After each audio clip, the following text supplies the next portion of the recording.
नमस्कार विद्यार्थी मित्रांनो, स्वागत आहे तुमचं आवड शाळेच्या युट्यूब चॅनेल मध्ये। तर बघा, आपण आजच्या व्हिडिओमध्ये पाहणार आहोत मसावी आणि लसावी यावर काही शाब्दिक उदाहरणे। तर बघा, लसावी आणि मसावी सर्व काही जी बेसिक पासून जी माहिती आहे आणि जी एक्झाम्पल आहेत ती सर्व आपण बघितलेली आहेत। पण बघा, ज्या काही स्पर्धा परीक्षा असतात, आता येणारी जी टीईटी परीक्षा आहे, तर त्या परीक्षेसाठी सुद्धा मसावी आणि लसावी या टॉपिक वर काही शाब्दिक उदाहरणे असतात आणि ती शाब्दिक उदाहरणे नेमकी कशी लिहायची असतात, तर ते तुम्हाला आजच्या व्हिडिओ मधून मी सांगणार आहे। चला तर मग, जर चॅनेलवर अजून नवीन असेल तर चॅनेलला सबस्क्राईब करायला विसरू नका आणि व्हिडिओ अजिबात स्किप न करता शेवटपर्यंत नक्की बघा। तर बघा, मागील काही परीक्षेमध्ये म्हणजे ज्या टीईटी परीक्षेमध्ये मागील परीक्षेमध्ये झालेली 2017 पासून 25 पर्यंत जी काही एक्झाम्पल असतील, तर त्यातील काही एक्झाम्पल आपण आता बघणार आहोत इथं। आणि त्यामध्ये जी काही शाब्दिक उदाहरणे होती लसावी आणि मसावीची, तर ती कशी लिहायची तर ते तुम्हाला मी या व्हिडिओ मधून सांगणार आहे। त्यामुळे चॅनेलला नक्की सबस्क्राईब करून ठेवा। बघा, आता आपण आपल्या व्हिडिओकडे वळूया। आता प्रश्न काय आहे बघा आपला, हा प्रश्न सुद्धा परीक्षेला आला होता। हा प्रश्न टीईटी परीक्षेला आला होता। तर प्रश्न काय आहे बघा, 36 वस्तू समान वाटायच्या असतील तर किती प्रकारे वाटता येतील। बघा, जर तुम्हाला अशा प्रकारचा कोणताही प्रश्न येऊ दे, फक्त या जागी जर तुम्हाला संख्या चेंज असेल तर तुम्ही त्याचं उत्तर कसं लिहायचंय बघा। आता काय करायचं, इथं कोणती पण संख्या येऊ दे, 36च्या ऐवजी संख्या कोणती पण येऊ दे, जर तिचं समान वाटप करायला सांगितलं ना, तर त्या संख्येचे डायरेक्ट विभाजक काढा। म्हणजे आपण 36चे जे विभाजक आहेत, 36चे जे विभाजक आहेत ते अगोदर काढायचे। 36चे विभाजक जे आहेत ते काढायचे। म्हणजेच 36ला कोणत्या कोणत्या संख्येने भाग जातो त्या संख्या इथं आपण लिहून काढायच्या। आता बघा, म्हणजेच या संख्येचा आपण डायरेक्ट मसावी काढायचा। म्हणजे बघा, याचे अवयव पाडायचे आपण। 36ला 1 ने भाग जातो, 36ला 2 ने भाग जातो, 36ला 3 ने भाग जातो, 4 ने भाग जातो, त्यानंतर 6 ने भाग जातो, त्यानंतर बघा 9 ने भाग जातो, त्यानंतर 12 ने भाग जातो, त्यानंतर 18 दोन्ही 36, 18 ने भाग जातो आणि डायरेक्ट 36 ने भाग जातो। बघा, तुम्हाला अशा प्रकारची कोणतीही संख्या इथं जर आली तर तुम्ही त्या संख्येचे पहिल्यांदा विभाजक काढायचे। आता बघा इथं म्हणजे, आणि नंतर या संख्या मोजायच्या। आता 36ला 1 ने, 2 ने, 3 ने, 4 ने, 6 ने, 9 ने, 12 ने, 18 ने, 36 ने भाग जातो। आता या संख्या किती आहेत त्या मोजायच्या। बघा, 1 2 3 4 5 6 7 8 आणि 9, म्हणजे उत्तर आपलं आलं 9। म्हणजे 36 वस्तू समान वाटायच्या असतील तर त्या वस्तूचे आपल्याला 9 प्रकारे, त्या वस्तू 9 प्रकारे तुम्हाला वाटता येतील। 9 प्रकारे वाटता येतील, 9 हे याचं उत्तर येतं। तर बघा, अशा प्रकारे याचं आन्सर लिहायचं असतं। आता आपण पुढचं उदाहरण बघूया। तर बघा, आता सेम तोच प्रश्न आहे, फक्त इथं संख्या आपण बदलली। आता प्रश्न काय आहे बघा, 48 वस्तू समान वाटायच्या असतील तर किती प्रकारे वाटता येतील। बघा, आता इथं आपण काय करायचं, 48चे अवयव पाडायचे अगोदर। 48चे अवयव अगोदर आपण पाडायचे। म्हणजेच 48ला कोणत्या कोणत्या संख्येने भाग जातो ते इथं आपल्याला अगोदर काढायचंय। बघा, आता त्याला 1 ने भाग जातो, 2 ने भाग जातो, 3 ने भाग जातो, त्यानंतर बघा 4 ने भाग जातो, 6 ने भाग जातो, त्यानंतर 8 सख्ख 48, 8 ने भाग जातो, त्यानंतर बघा 12 ने भाग जातो, 16 ने भाग जातो, 24 ने भाग जातो, 24 दोन्ही होतील 48 आणि मग डायरेक्ट त्याला 48 ने भाग जातो। तर बघा, 48ला या संख्यांनी भाग जातो, म्हणून आपण त्याचे अवयव इथं लिहिले। आता फक्त या संख्या मोजायच्या, 1 2 3 4 5 6 7 8 9 आणि 10। म्हणजेच 48चे आपण किती भाग करणार तर 10 प्रकारे ती संख्या आपल्याला, म्हणजे 10 प्रकारे आपल्याला ती वस्तू वाटता येते। 48 वस्तू समान वाटायच्या असतील तर किती प्रकारे, म्हणजे 10 प्रकारे वाटता येतील। बघा, हे याचं उत्तर आपण काढलेलं आहे। तर बघा, एक्झामला अशीच काही उदाहरणे येतात। आता बघा, थोडंसं वेगळं एक्झाम्पल आपण बघूया। ते सुद्धा उदाहरण स्पर्धा परीक्षेला म्हणजे टीईटीच्या परीक्षेला आलं होतं, ते एक्झाम्पल इथं आपण बघूया। तर बघा, आता इथं आपण प्रश्न पुढचा घेतलेला आहे। प्रश्न काय आहे बघा, 72 व 96 यांचे सामायिक विभाजक किती आहेत? आता 72 आणि 96 यांचे सामायिक विभाजक आपल्याला विचारलेले आहेत. मग या उदाहरणामध्ये आपल्याला अगोदर 72 चे अवयव काढावे लागतील आणि मग नंतर आपल्याला 96 चे अवयव काढावे लागतील आणि मग त्या दोन्हींच्या मधून आपल्याला जे सामायिक अवयव आहेत ते काढावे लागतील. तर आता इथं आपण अगोदर 72 चे अवयव काढूया. बघा 72 चे अवयव काय काय आहेत, म्हणजे 72 या संख्येला कोणकोणत्या संख्यांनी भाग जातो ते अगोदर आपण काढायचं. बघा आता 72 ला 1 ने भाग जातो, 2 ने भाग जातो, त्यानंतर 3 ने भाग जातो, त्यानंतर 4 ने भाग जातो, पुन्हा 6 ने भाग जातो, 8 ने जातो, 9 ने जातो. बघा त्यानंतर 12 ने भाग जातो, त्यानंतर 18 ने भाग जातो 72 ला. त्यानंतर बघा 24च्या पाड्यामध्ये 72 आहे, 36 दोन्ही 72 येतं, 36 दोन्ही 72 येतं आणि डायरेक्ट 72 एक्के 72 येतं. तर बघा अशा प्रकारे आपण 72 चे अवयव काढले. आता आपण 96 चे अवयव काढू. 96 चे अवयव आता आपण काढणार आहोत. म्हणजे 96 ला कोणत्या कोणत्या संख्येने भाग जातो ते आता आपल्याला काढायचंय. बघा आता 96 ला 1 ने भाग जातो, 2 ने जातो, 3 ने जातो, 4 ने जातो, त्यानंतर बघा 6 ने जातो, 8 ने जातो, 12 ने जातो, त्यानंतर 16 ने जातो, 24 ने सुद्धा जातो. बघा 24 ने सुद्धा 96 ला भाग जातो. त्यानंतर बघा 32 ने जातो, 48 ने जातो आणि मग डायरेक्ट 96 ने जातो. तर अशा प्रकारे आपण 72 चे आणि 96 चे अवयव काढले. आता आपल्याला या दोन्ही मधील जे सामायिक विभाजक आहेत ते काढायचे. या दोन्हीतले जे सामायिक विभाजक आहेत आपल्याला ते आपल्याला काढायचे आहेत. किती आहेत टोटल, तर ते आपण काढू.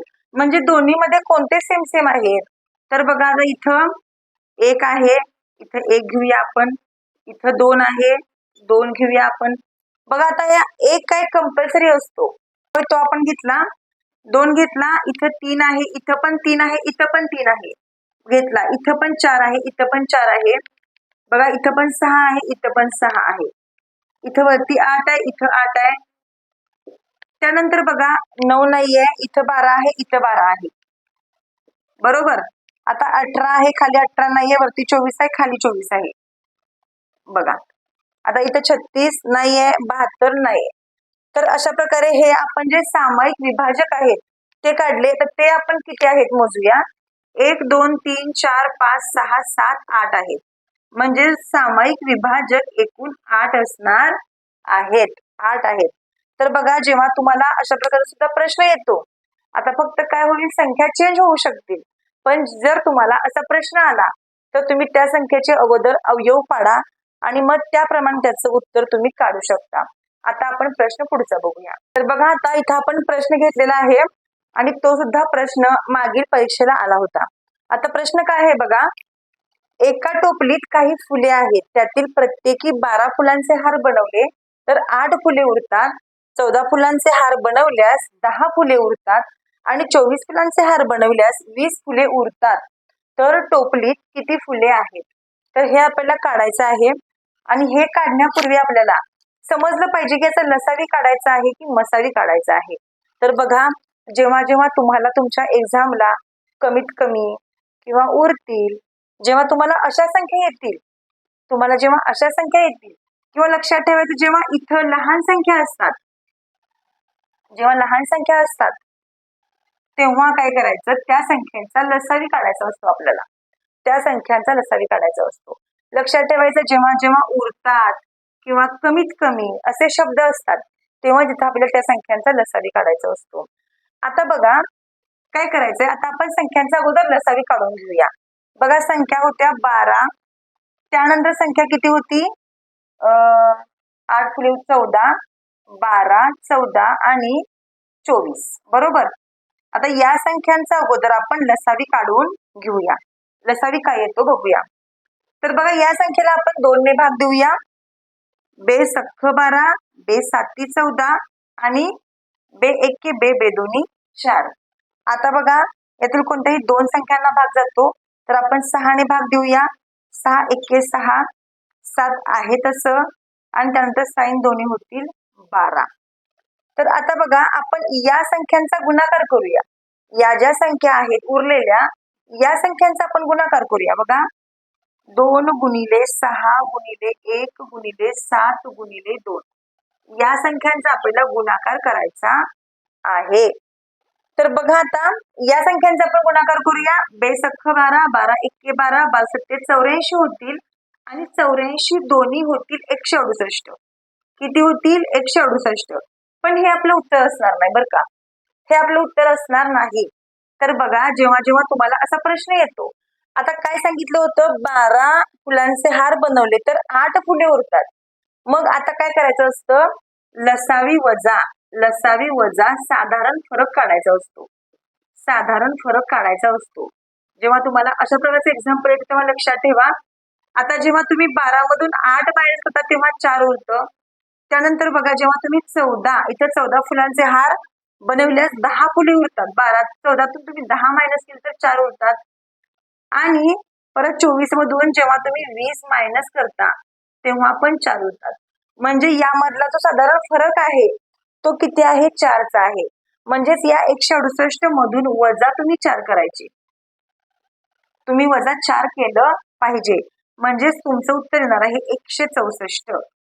हे तुमचं उत्तर असणार आहे. 164 हे तुमचं उत्तर असणार आहे.